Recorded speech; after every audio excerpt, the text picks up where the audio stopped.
As Lamont Roach Jr. prepares for his highly anticipated showdown with Tank Davis, he has been making impressive advancements in his training. Roach has been sharpening his skills with the guidance of Terence Crawford, who recently joined his camp to offer expert mentorship. On the other hand, Davis has been dealing with a range of personal and professional challenges. While Roach has maintained a quieter presence, he is now beginning to share insights into his training progress and mental mindset as the fight approaches. And it can only be one winner. It can't be two winners. It can only be one winner. So it's either going to be you or me. And I'm going to get you before you. In a recent interview with Johnny Padro of Fight Hub TV, Lamont Roach Jr. opened up about his training camp and his eagerness to step into the spotlight. When asked about Davis' remarks concerning Terence Crawford's family, Roach acknowledged the personal nature of the issue but emphasized that it wasn't his concern. "That's their business, not mine," he remarked, reinforcing his focus on staying dedicated to his training and steering clear of any distractions. I'm gonna sleep for sure, soften them up, then fry them. Roach's composed and determined mindset may be a significant factor in Crawford's recent decision to visit his camp. Meanwhile, Davis has faced criticism for his recent behavior. Tensions between him and Crawford flared up after Davis missed the Ring Magazine event in London and vented his frustration on X. Crawford responded with a lighthearted remark, which quickly sparked a heated exchange, with Davis launching personal attacks on Crawford's family, comments that have been widely condemned across the boxing community. That lawnmower, that's that. Stop that motherfucker lawnmower. Figures like Teofimo Lopez's trainer, Greg Hackett, and matchmaker Rick Glazer have criticized Davis for crossing personal boundaries. While trash talk is a common element of boxing, the consensus is that involving family and the rivalry is beyond the pale and tarnishes the sport's integrity. In contrast, Roach's choice to train alongside Terence Crawford underscores his commitment to honing his skills and learning from one of the best in the game.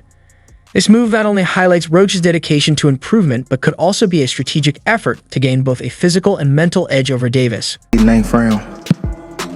What? I say ninth round. You said ninth? Yeah. What's your response to that, Lamont? Look, he got scared. Look. He looked at night. I'm telling him, you saying you going down there? The event, streaming on Prime Video PPV, promises an action-packed undercard leading up to the much-anticipated Davis-Roach showdown. In a thrilling clash for the WBA super lightweight title, Joseph Valenzuela will square off against Gary Antoine Russell, while Yanis Tez will battle Julian Williams for the interim super welterweight title. The prelims are set to feature exciting matchups, including Jarrett Hurd versus Yan Gonzalez and Gio Lopes versus Alex.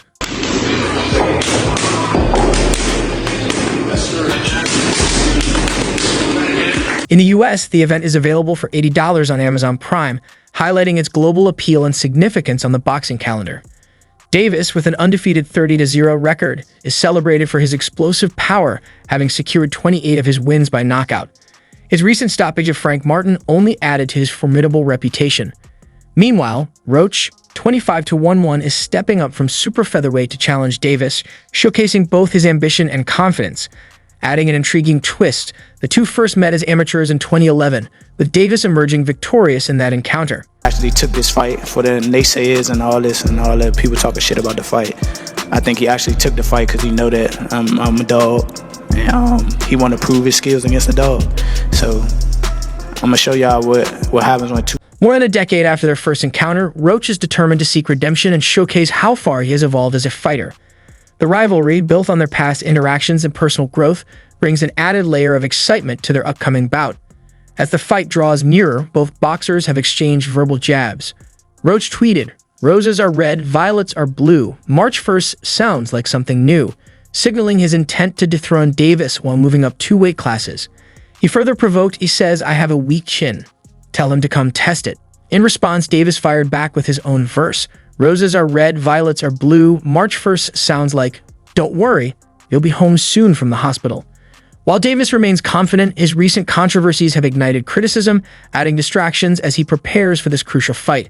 2 weight classes, and, daring to be great. You would fight him. Man, tell him to come up there. He got to come to win 54. He said I got a glass chin, so tell him to come and touch it. Wow, man. In contrast, Roach has remained composed and focused, approaching the fight with discipline and respect. His decision to train alongside Terence Crawford reflects a strategic approach, allowing him to refine his skills and gain invaluable insights that may give him an advantage over Davis. The undercard matchups only amplify the excitement surrounding the event. The highly anticipated WBC super lightweight title bout between Alberto Pello and Sandor Martin is expected to be a fiercely contested battle, with both fighters showcasing impressive abilities in their previous fights. Additionally, the WBA super lightweight title clash between Jose Valenzuela and Gary Antoine Russell adds further depth to the card, promising an action-packed night for boxing fans. A meat lover. But Tank would never even think about hesitating to come up to 154. Alright, what about 47 though? Yes, if he get to pick his opponent. If Tank get to pick his opponent, he would do it. But Tank would never. Both fighters bring relentless, aggressive styles to the ring, guaranteeing an electrifying showdown. The interim super welterweight title fight between Yan EST, Taz and Julian Williams adds even more prestige to the event, with Taz's rapid ascent and Williams' extensive experience making it a highly anticipated clash. While the Davis vs. Roach Jr. fight remains the main event, much of the excitement is centered on the drama unfolding outside the ring. Roach stays laser-focused on his training, while Davis continues to spark controversy online, particularly with Crawford. What began as a minor back and forth has escalated into something personal, drawing widespread criticism toward Davis. I'm not looking at Lamont the way that everybody else look at Lamont. Like I know Lamont is a really good fighter. I'm not. This ain't no Frank Martin. That's all I'm gonna say. Yeah. It's a real good fight.